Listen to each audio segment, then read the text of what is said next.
Good morning, everybody. Today is Friday. Yay, it's Friday, July 1st, 2016. And this is Before the First Cup with Jules here on UCY.TV. Happy Friday, everyone. It is 66 degrees and overcast here in upstate New York. I see there's a little bit of rain coming, but I don't think it's going to affect the 4th of July weekend. Happy future 4th of July, guys. Not sure if I'm going to be here on Monday. Got a lot of stuff going on, but we'll try. Maybe I'll record over the weekend. So where did we leave off yesterday? It's been quite an exciting week. We titled the show 21st Century Mad Science Coming For You and Ethics Out a Window. And that pretty much sums up all we've been talking about. CRISPR in humans and mad science labs that apparently have been doing this for quite a long time.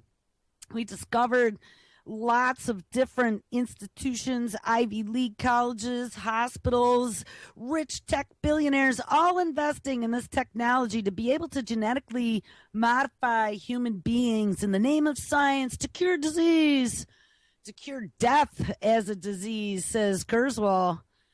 And $1.5 billion into the Calico project by Google, by the way. But don't worry about that. We also discovered that there's been all kinds of issues now with the reproducibility of research in labs. There's a crisis in scientific journals going on. The FDA has allowed lots of fraudulent research to be published out there and not retracted or redacted. We saw that at this Penn University, where it appears a lot of this mad science has been getting financed and going on. There was a doctor back in 1999 that attempted quote-unquote gene therapy on an 18-year-old, I believe. And it went kind of awry. The father says that they did not have proper informed consent. And that is kind of what is happening right now. You know, they're experimenting with putting things into the food chain and putting things into our drugs. I think of the Gardasil vaccine. You know, I actually met somebody last weekend who has an autistic child, is all organic. She's actually a vegan now. She spent a lot of years trying to discover what the causes could be, and she's done a lot of research. I was very, very surprised at how much on the money we have been. She's come to all the same conclusions that we have in our research in regards to these experiments going on for a lot longer than what we've imagined. You know, in that Gardasil vaccine, we saw way back, and I mentioned it the other day, there's now a very large lawsuit in India because lots of young girls who, you know, inked the document for informed consent with a big red X and had no idea what they were talking about. And they do that same thing in Africa. I'm sure that all those Africans in South Africa that lined right up for the brand new clinical trials of the HIV vaccine read every word and understood what it meant before they stepped right up to be cured forever. You know, it's not the dangling carrot, people. It is the poison dangling carrot. The GMO carrot loaded with edible vaccines is what it is. Don't step right up. But we discovered there was a chance now in 1999 with that last genetic faux pas where that boy had that, I think it was a genetic liver disease. And this doctor, the head of the genetics laboratory at Penn U, did not provide, according to the dad in the lawsuit, proper informed consent. The university ended up having to pay $500 and some odd thousand to the parents. And the FDA stepped in and slapped that researcher saying, hey, you know what, we're going to punish you. You're going to have to write a story saying about lessons learned, which I actually found that. I posted in the notes for yesterday's show. But on top of that, you're going to be banned for 5 years. 5 years. And that was from when they made the ruling in 2005 for experimenting on humans. And he kind of disappeared. But guess what? I had guessed yesterday that he was back in the game. And you know what? He is. From everything I could see, it looks like he's still the head of genetics, or the genetic division at Penn U. And he has now been dubbed, after he helped create them, he's been dubbed Chief Scientific Advisor at a spin-off company, like we said happens quite frequently, called Regenx Bio, REGENXBIO. His name is Dr. James N. Wilson, and he joins Regenx Bio as Chief Scientific Advisor. Now, this is the researcher who was dubbed responsible, and there were actually three of them. This is the main dude that was dubbed responsible from the genetics laboratory at the University of Pennsylvania, where all the mad science is going on. Was said for 5 years, you're not going to be able to experiment on humans. That ended in 2010. I think they put another 3 years on top of that where he had to be supervised. So that would have made it 2013. Well, this announcement making him chief scientific advisor of this company he'd been helping on came out November 18, 2014. 1 year after he lost his handlers. 1 year after all of the bitch slapping penalty, quote unquote, disappeared. He is now chief scientific advisor and still running the genetics lab at Penn University. So they are about ready. This is where they're working on the edible vaccine antibodies in lettuce, the University of Penn. It's where they're working now on trying to get the final approval from, the FDA to do new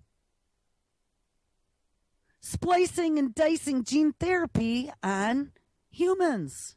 Now, what are the chances that this is now the next go round, the new greatest technology called CRISPR?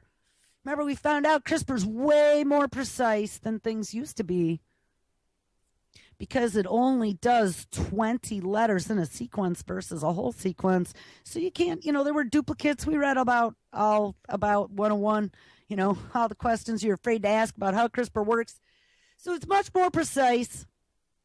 They want to be able, we read, to suck out T cells, which are your immune cells in the bodies of cancer patients, ones that have no other chance. So the risk is seen as plausible. The ethics go out the window because, hey, you're going to die. You got this chance or you got no chance. What are you going to take, Nana? Pick one. So they're going to take this new precise gene editing. We read it's a phase 1 clinical trial, so there are no promises that this will be safe. As a matter of fact, there's dangers. We read about what are the things that could happen. Oh my God, what could go wrong? CRISPRing humans. There were all kinds of crazy things, including being blinded by money in a study. And that's really what that final FDA report on that scientist who ran the genetics lab in 1999, who was bitch slapped by the FDA. That's what they had established, that he was blinded by money and prestige. Even though they knew that there were major issues once they had gotten into the study, they should have discontinued it, and they didn't.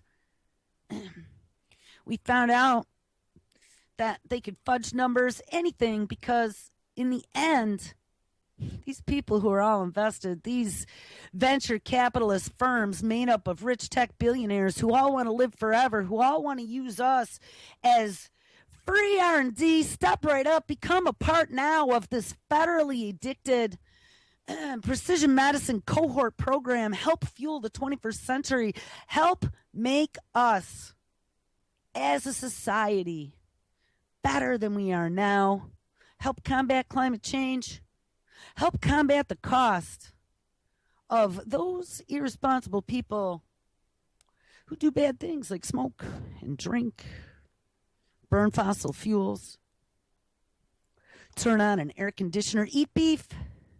Those are all damaging the planet. It's just ridiculous.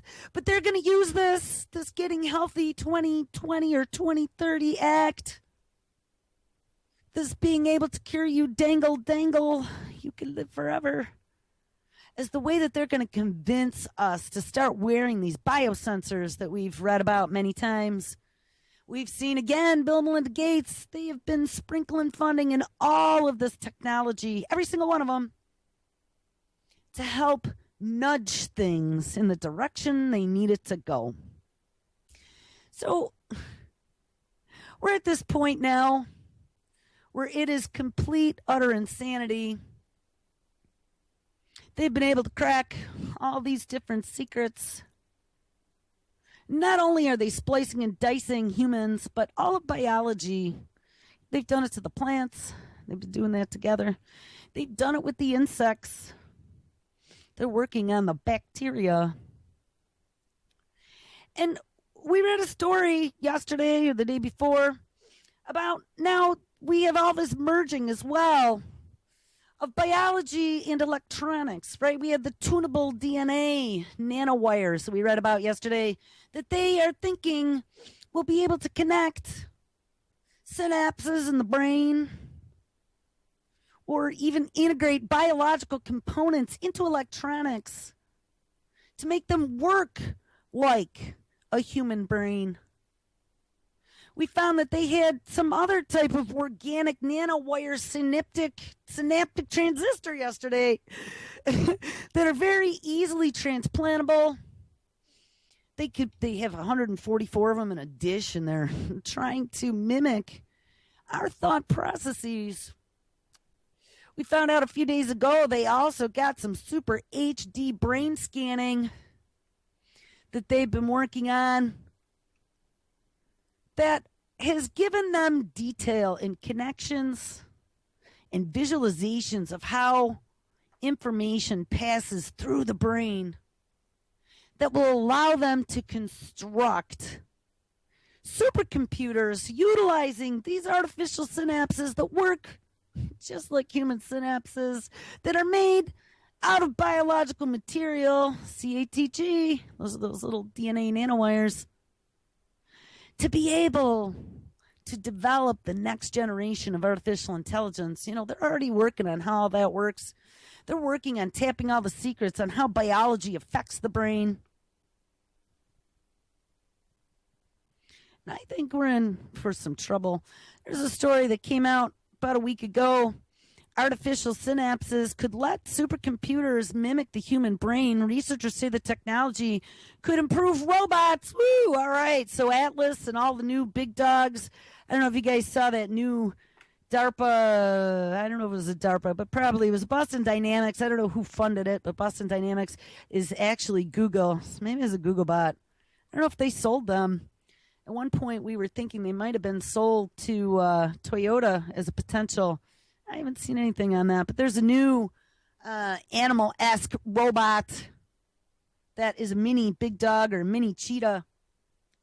And it's got like almost like a giraffe neck when it folds. And it's got a head just like a motorized robotic dinosaur. And it can use its mouth and its head and the way it moves its neck to be really scary looking. If you haven't seen it, go to Boston Dynamics YouTube channel. I'm sure you can find it pretty easy.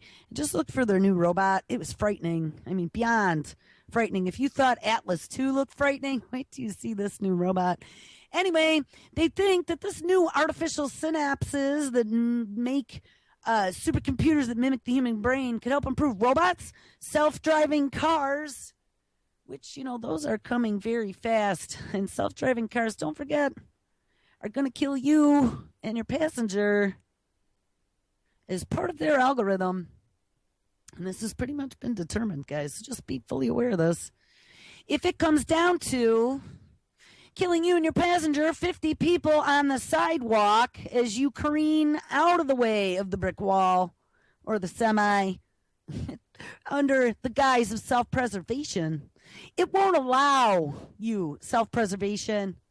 Self-driving AI is being programmed to kill the least number possible. And remember, Elon Musk, I believe it was, had warned, maybe it was Stephen Hawking, or actually maybe it was the guy. Actually, I think it was the guy, the famous director who had demoed that AI robot the one time, and they had asked the robot about the future humans, and he said that they would become pets because he must keep us safe in cages.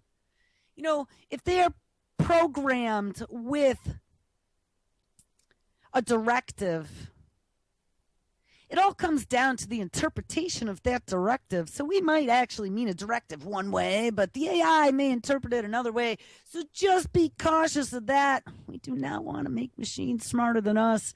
And we are mimicking biology, right? That Weiss Institute, that George Church, the big old granddaddy of all this insanity, it appears, or at least one of the key players, was talking about that very thing. He's a co-founder of the Weiss Institute, which is the Weiss Institute of Biologically Inspired Engineering, the home of the robo-bees, the home of where they've been exploring swarm technologies. MIT is the home of Eric Drexler and the beginnings of nanotechnology. All of that is beginning to merge now into one big, very scary future scenario. So anyway, back to the story. It's out of Scientific American. Artificial synapses could let supercomputers mimic the human brain. Large-scale brain-like machines with human-like abilities to solve problems could become a reality now that researchers have invented microscopic gadgets that mimic the connections between the neurons in the human brain better than any previous devices. Now, these are, I'm assuming, some of these little DNA nanowire crap things we were just talking about. These stories all came out last week. This new research could lead to better robots, self-driving cars, data mining, medical diagnosis, stock trading analysis, and other quote-unquote smart human interactive systems and machines in the future, says Tae-Woo Lee, a materials scientist at Po-Hung University of Science and Technology in where? Oh, our mad science country friend, Korea, and senior author of the study.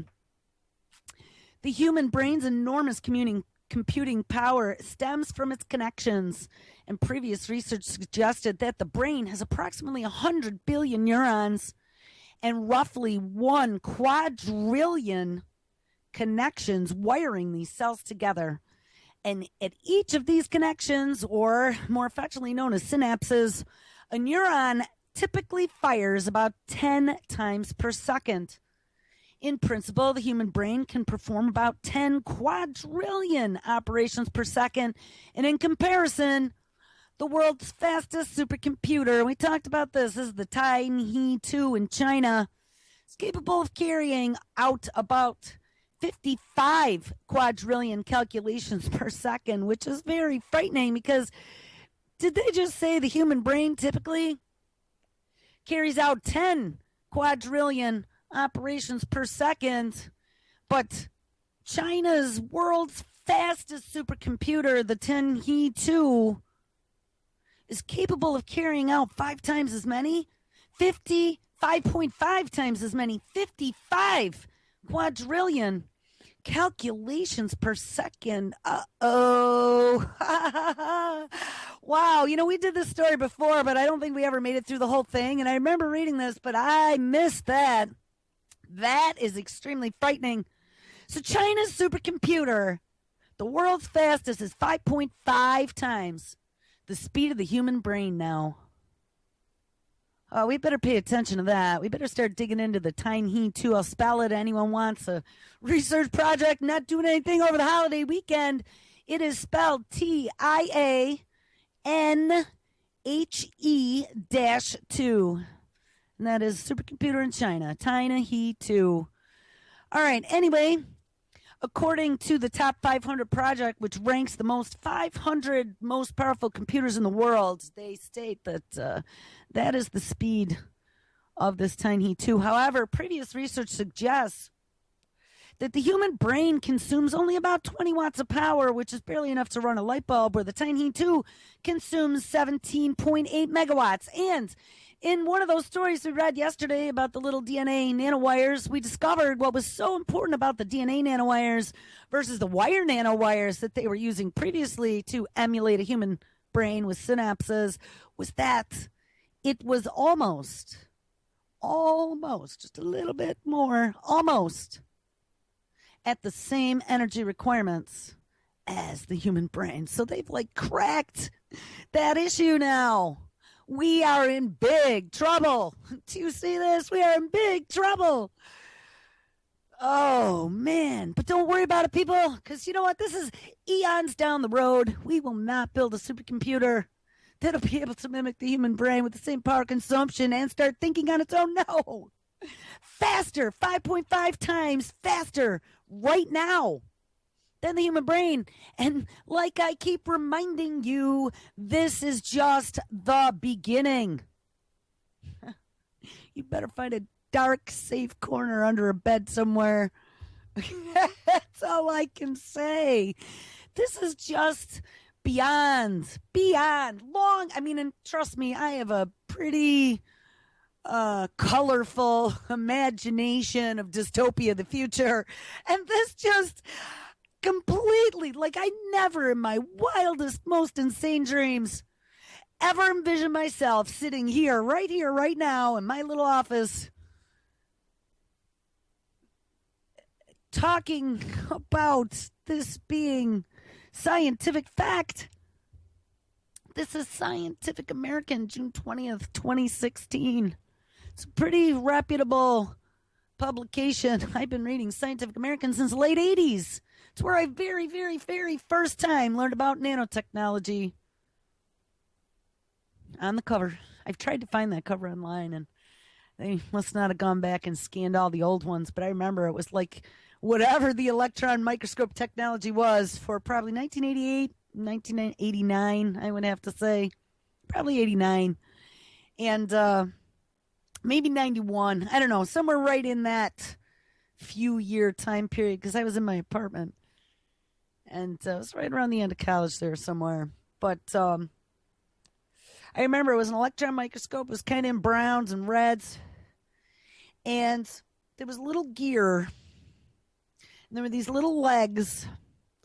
And it was on something that looked solid.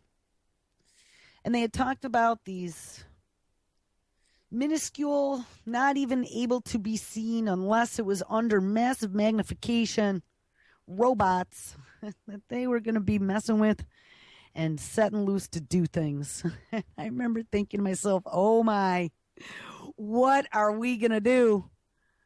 There had actually been, if anyone remembers, Babylon 5. There was, I don't remember what they were called, but whatever those things were that were, actually, was that the replicators? I don't know. Maybe that was Star Trek. One of them.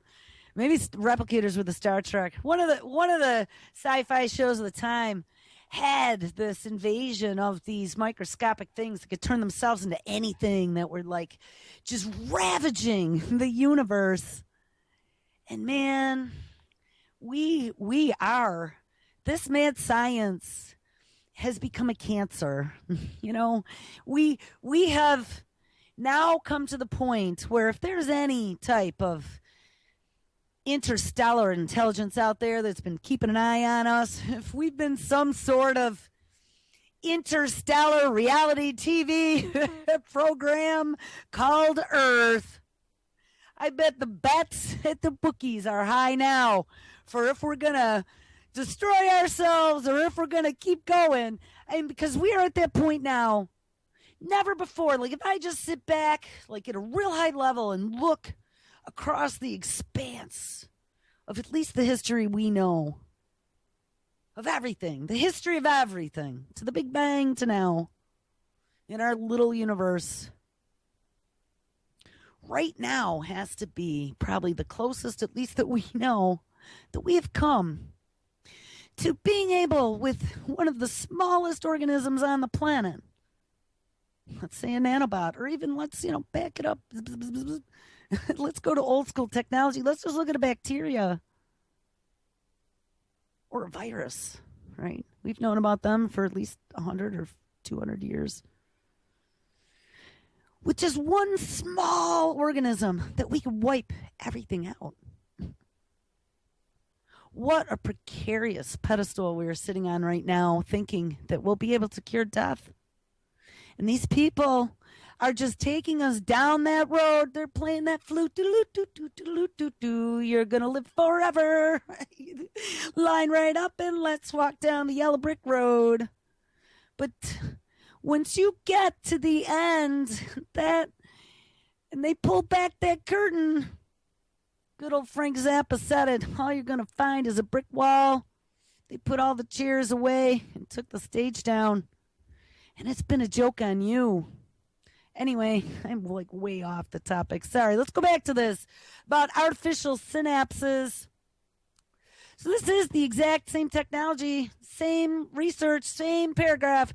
Researchers fabricated 144 synaptic transistors and a 4-inch wafer, and at the heart of these devices are wires that are 200 to 300 nanometers wide, blah, blah, blah. These new devices are made out of a one-of-a-kind organic material wrapped around another.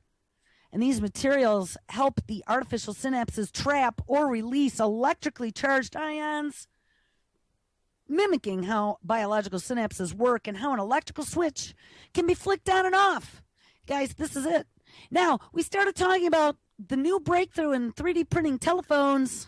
And I said, why are phones so important? Well, we're going to talk about this whole Internet of Things and sucking you into the machine. It's all part of the same joke that's being played on us as we're addicted to our devices. We are addicted to being connected. These artificial synapses mimic the structure of actual human nerve fibers in long shape and flexibility. And in principle, the researchers could also arrange these devices in 3D grids, somewhat imitating the human brain, said Lee. And however, advances in 3D printing are needed. Ding, ding. Well, guess what? I got a story about the new advances. Oh, how convenient is that?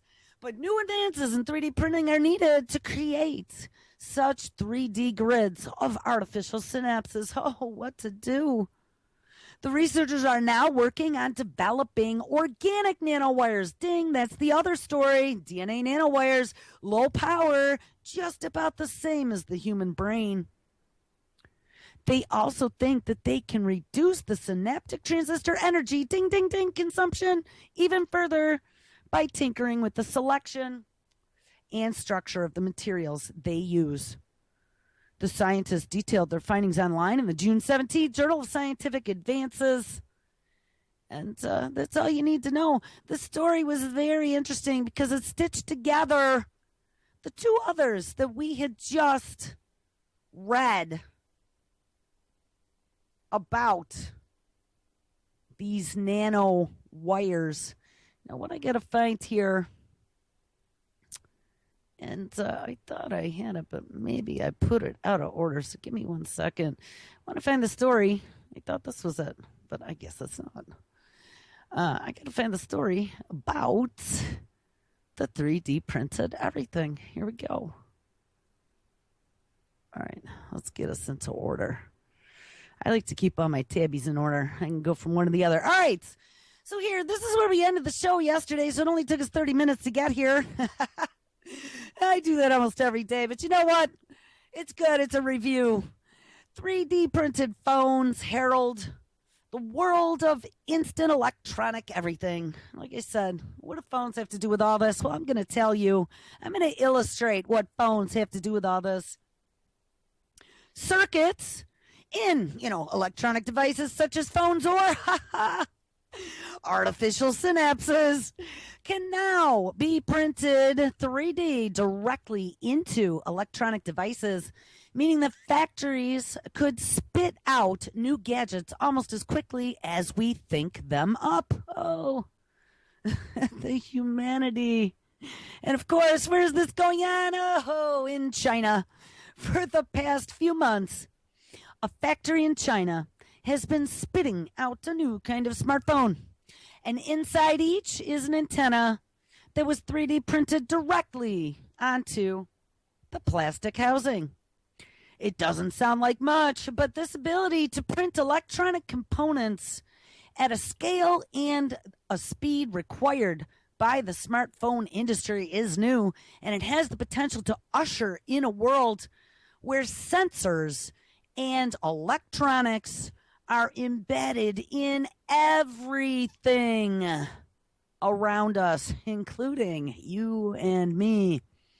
The technique was developed by a company called Optomec, Optomec, for anyone who wants to do some research, in Albuquerque, New Mexico. And it is working with a company called Lite-On, Lite-On, in Guangzhou, China, which makes phone components for companies like Huawei, HTC, and Sony. Normally, the phone's functional parts, such as the antenna, are etched into the housing by scraping away metal until the desired shape is achieved. But etching involves using solvents that are harmful to the environment, of course, which 3D printing avoids. So it's green technology. And the advantages of 3D printing, however, lie in its flexibility. It lets factories reconfigure the whole production line, like to produce a new antenna design, let's say, just by rewriting the code that controls the printing system. And I bet you in the future they'll be able to do like Baxter does, where they just put the new code up into the cloud, and all their production facilities around the planet and all their third world countries can just start printing the new thing instantly after download.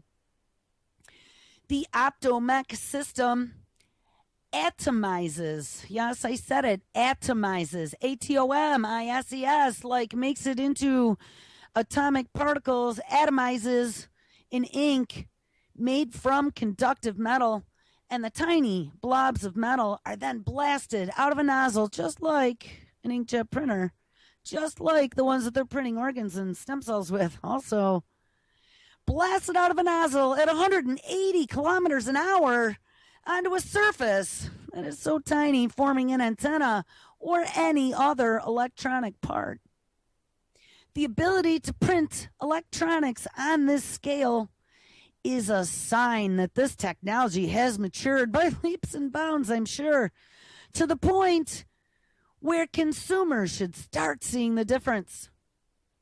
Phone manufacturers operate on a tight margin, and if it's cheaper for them, it's robots. And now it's even more efficient robots just in a very short period of time. It now means that we are closer to a world where sensors and antennas turn up in other products too. Yes, let's connect the whole world to the Internet of Things. Optomec's process can be adapted to all other technologies. It is really cutting edge, says Woo So Kim, who studies printed electronics at Simon Fraser University in British Columbia, Canada. And one of the main areas that could get a boost from 3D printed electronics is ding, ding, ding, ding, ding, wearable computing. Project Jacquard. Here it comes, people. Flexible electronics have been around for a while, but they have been not yet made into consumer products. 3D printing has existed mainly in the lab until now, and the fact that Optomec's system works in a real factory setting is a big step forward, says Kim. And a 3D printed battery could be created that fits the curves of the wearer's body, for example. Remember, 3D printing blueprints, once they are developed, can be pushed out to 3D printers everywhere, guys. This is going to knock the legs out of global manufacturing.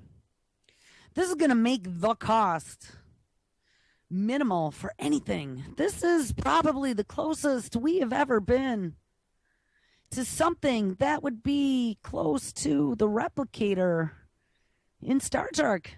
We're talking of printing at an atomic level. How long is it going to be before it's at a DNA level? I mean, we already got stem cells. I mean, I don't know. Does that involve DNA? I have no idea. I'm not a biologist. I just pretend to be one when I do my research. But I mean, we're like there, people. We're there. Mad science has gone to the complete edge of that 100-foot really scary looking cliff, and the wind is starting to blow behind us, and that's where we're at, right there. It's beyond even mind-blowing. 3D printing has existed in the lab until now. Like I said, we can print a battery that curves to the wearer's body. Optomec is also printing sensors that monitor health of right now giant turbines and gas-fired power stations. Each one of these sensors contains hundreds of blades to harness the energy produced by burning gas, and we can now monitor the health of these hundreds of blades. If one blade failed, that would take out a $10 million worth of equipment. So usually that means turbine operators have to remove these blades for inspection every 75 hours. But now we can save money because they're putting sensors into each blade.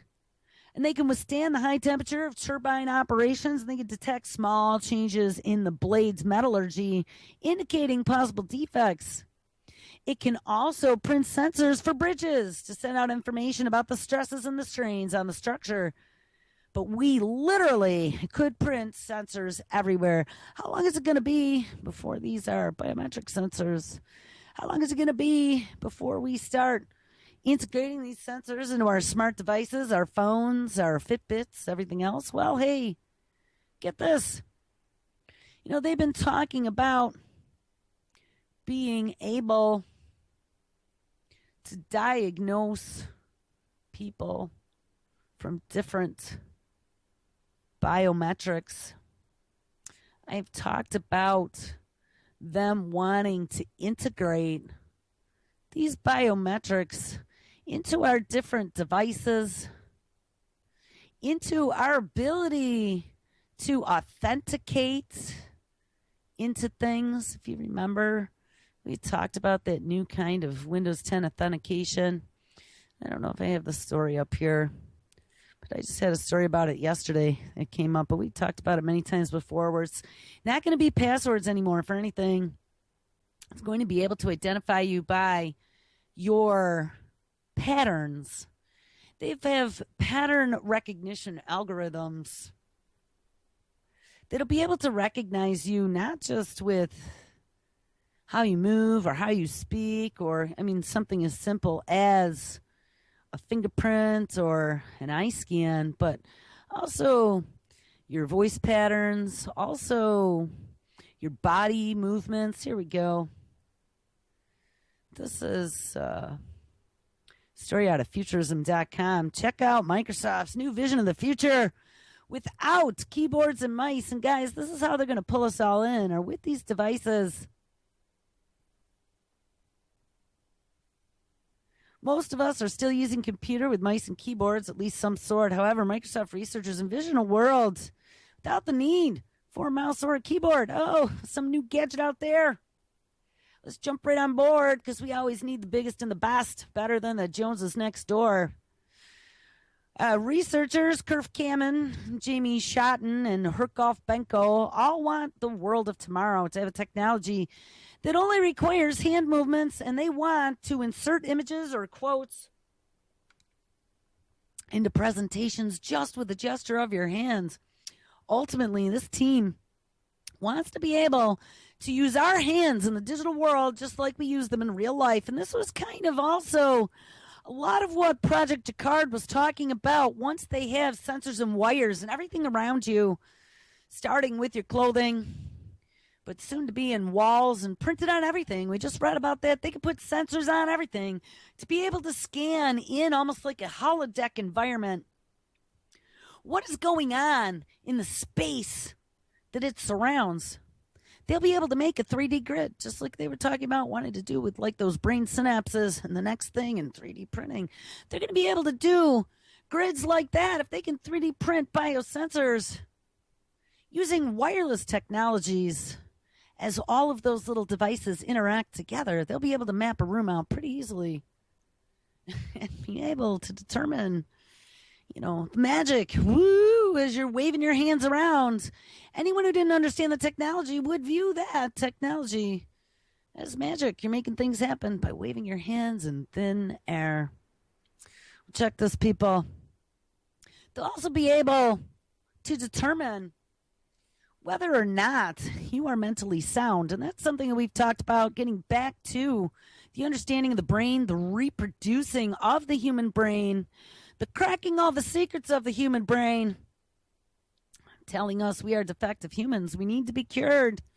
cured by their 21st century medicine. And don't worry about it because we got a cure. We got good old Tommy Insel now, who's working for Google's Verily Life Sciences division, and he is going to help cure the mental disease of the American people, the self-radicalized mosquitoes that are living under every bed and in every closet. Well, check this out. They talked about being able to diagnose mental disease by your voice patterns. So put on a seatbelt. I'm waiting for more of those applications to come out. Right now they have, Psychotic Friends Network. So if you have an issue, they can put a little friend on your smart device. So every time you have an issue, you can go online, talk to the online therapist, get yourself some help while they are electronically diagnosing you and putting you into the database. Well, now they have found out, researchers discovered text messaging with your smartphone actually triggers a new type of brain rhythm. Now, we've discussed many times before the dangling dopamine carrot that these devices produce in our brains, the addiction that 21st century technology has created in subsequent generations. Our generation, my generation, born in the late 60s, early 70s, who saw the first video games, first home computers, first VCR, first on demand, first all of it. We actually grew up in a world where when we were younger, you had to wait until Saturday morning to see cartoons.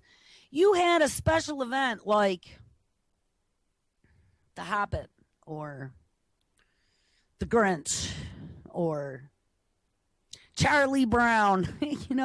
There was a special, or Winnie the Pooh. There was a special one night. You marked it on the calendar because it was a big deal. You came in early because it was usually during the summer when the kids are on vacation. It started like 8 o'clock. So you get your bath, you get in your pajamas. You'd get a snack like an apple and your pillow, and you'd get in front of the TV, and you had this special event. We were taught anticipation. We were taught to get along with what we had. There was not disposable everything. If we broke something, we cried. And our parents told us, Johnny, you should have taken care of it. Because that's what happens when you don't take care of your toys. You don't get another one. There isn't a second chance, Johnny. And now you just learned a hard lesson. We don't have that anymore. It is the world of push button, instant gratification, constant communication and connection to the machine, to the point where if you presented precision medicine to the majority of the American public like they're doing right now, they're selling it on commercials. My dad the other day is like, Joel, you got to see, look, they're talking about your stuff on TV.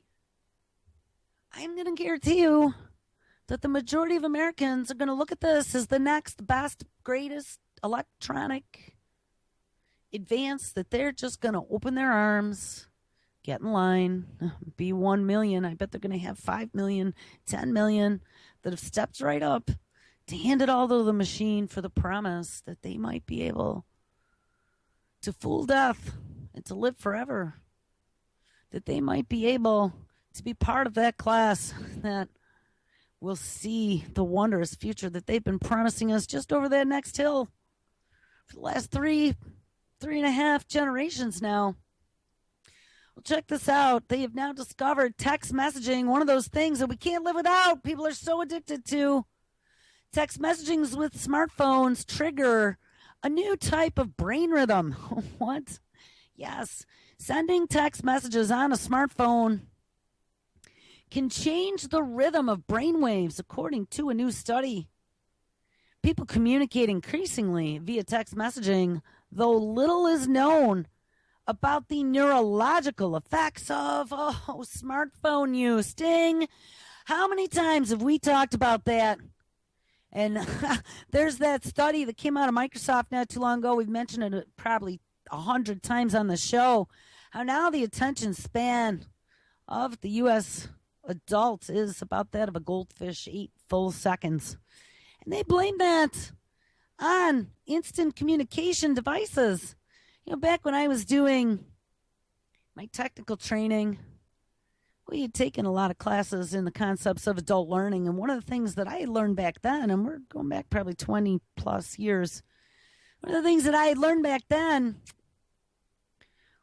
was the fact that we had an 8-minute attention span, and that was the time between commercials. So we have moved now from that first enslavement device, and they've told us that. I mean, then we already knew that they were using subliminal messaging and doing weird things with the brain back in those days. I mean, they've shown that when you're sitting watching a television program, there's those different frequencies that the brain works at depending on your consciousness level. So when you're wide awake, you're in like that high end, maybe it's a medium scale actually, set of brain waves that they can monitor with, those little skull caps with all the sensors on it. But when you're watching TV and you're not in that alert state, you jack down to a different state of consciousness where you're in this very receptive state. It's almost like the state between asleep and awake. You're not yet in that dream state, but you're in that very suggestible state. Then, of course, there's the lower state, and that's where you have your REM, and you start dreaming, you're out cold. And then you have the real high state that could put you into those hyper levels of awareness. But it's very interesting. There's a lot of stuff that we don't know about the brain. The brain is very analog. The brain is very affected, not only by the speed at which we interact, but also by light. Don't forget about circadian rhythms. They've already discovered that there's tons of research that there's damage that happens to the human body and our circadian rhythms just by viewing a cell phone light at bedtime. They also were doing experimentation with inserting and removing memory with fluorescence that's been spliced and diced into brain cells, so you don't have to have those traumatic PTSD memories anymore. But now we also know, too, that with the different wavelengths of our brain, if they mapped out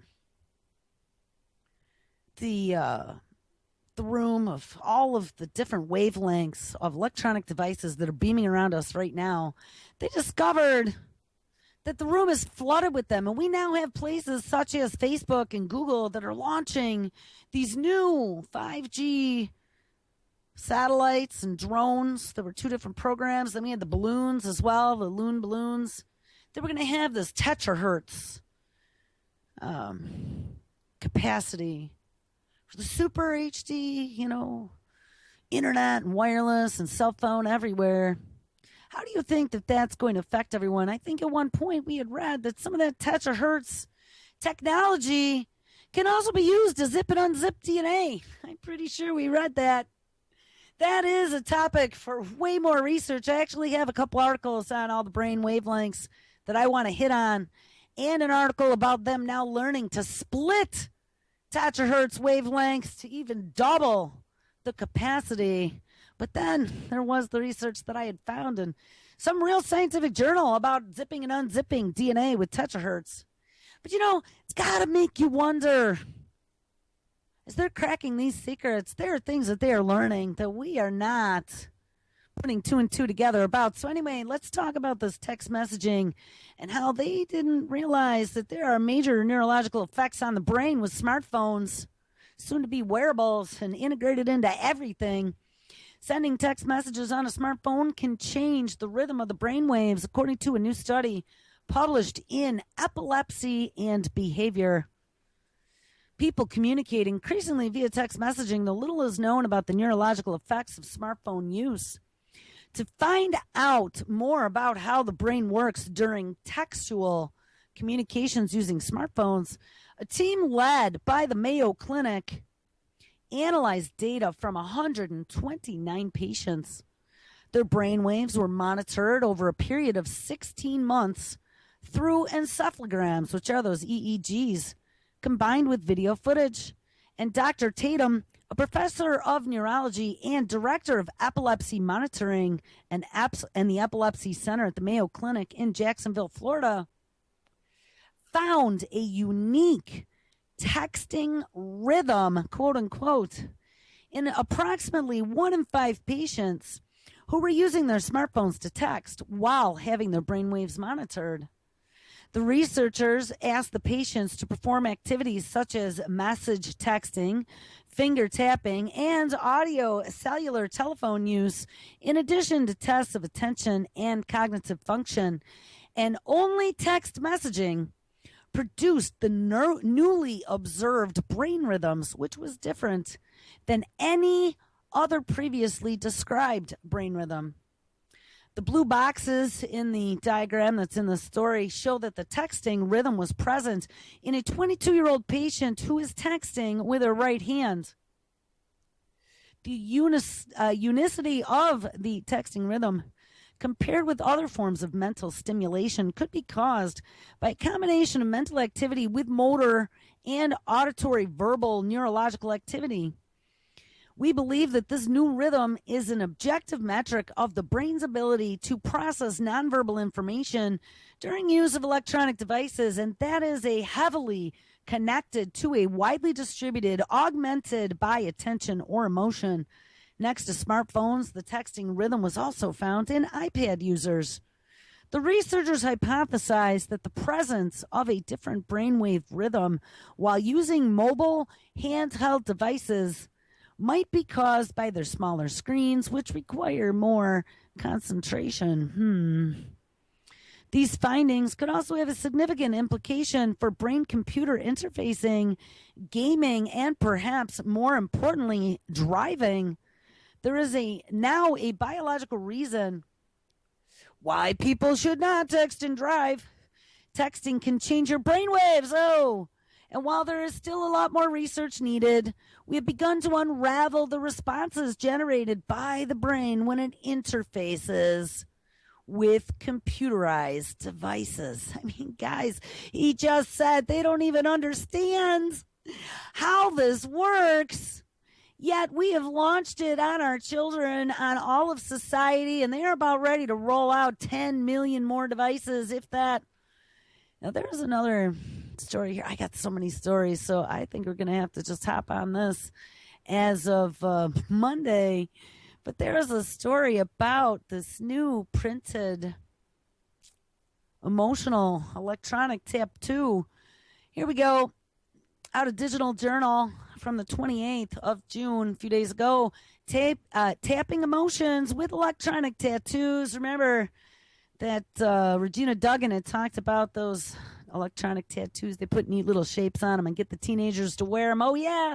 Well, hey, out of Tel Aviv, collecting information about a patient's psychological condition. Remember, Israel is involved in that whole big partnership with the United States for neurological research. We talked about that entire consortium.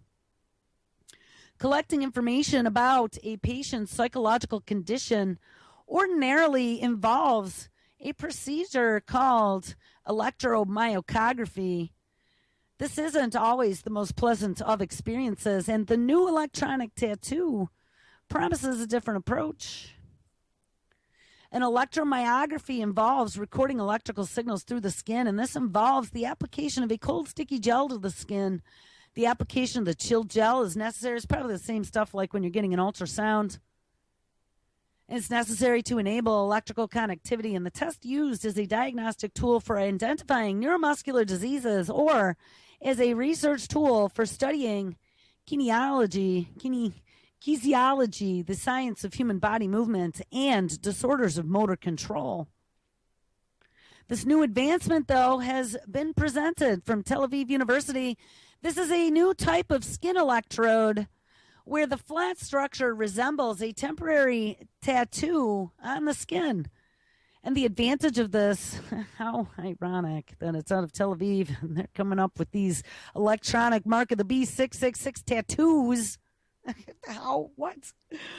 The advantage, do they not see? Come on. It just seems like it's just bizarre. The advantage, as well as being more pleasant for the patient, is that step right up, get the electronic tattoo, is that it allows patients to go about their daily routines unhindered. Yes, just integrate it into your lifestyle. This new skin patch contains tiny carbon electrodes embedded within an adhesive surface, and it collects data relating to muscle condition, and the data can be stored for several hours. This device, of course, was created by advanced bioprinting machines, again, where the most important step is replicating the topography, at a nanoscale. Yes, we're printing at a nanoscale. With bioprinting, trials have been undertaken to assess the muscle activity of patients who are suffering from neurodegenerative diseases. And aside from the collection of physiological data, the electronic tattoo has a related area of scientific interest, and that is the mapping of emotions. Oh, this is in terms of correlating muscle reactions to different sensations. Oh, how much does that hurt, Johnny? This is insane. And with this, there is also a non-health application delving deep into how a person responds to a product. Could be of interest to those in advertising. Ding, yes, we can make lots of money and marketing. And at present, much of the information collected about how a new product is based on subjective questionnaires. Another potential application is to assess the alertiveness of drivers on the road and then chart the progress of people recovering from, injuries, such as stroke rehabilitation. We can also use this in conjunction with artificial limbs. This was invented by a professor from the Tel Aviv University Center for Nanoscience and Nanotechnology, and the findings have been reported to a peer review paper. So guys, step right up for your Israeli emotion monitoring tattoo, and they'll make sure they fix your brain with little nano bodies. All right, tomorrow, Monday, we're going to talk about, or maybe Tuesday, personality prediction, spotting troublemakers. Make sure you stick around. It is, if you can even believe it, 4th of July weekend. Hopefully everything's going to be A-okay, and we get to keep all of our liberties this 4th of July weekend. It is Friday. Make sure you stick around. There's all kinds of great radio tonight. We have live Miss Lonnie Clark up next, and at 6 p.m. live, Josh with Anti-Tyranny News at 8. This week's Primer Time with Michael and Alan Odinson from our new show. 9, Should Them Tracks 10, Cutting the Matrix 11. It's video with fun. Have an awesome weekend. Have an awesome holiday. And I will try to catch up to you on Monday. Everyone take care.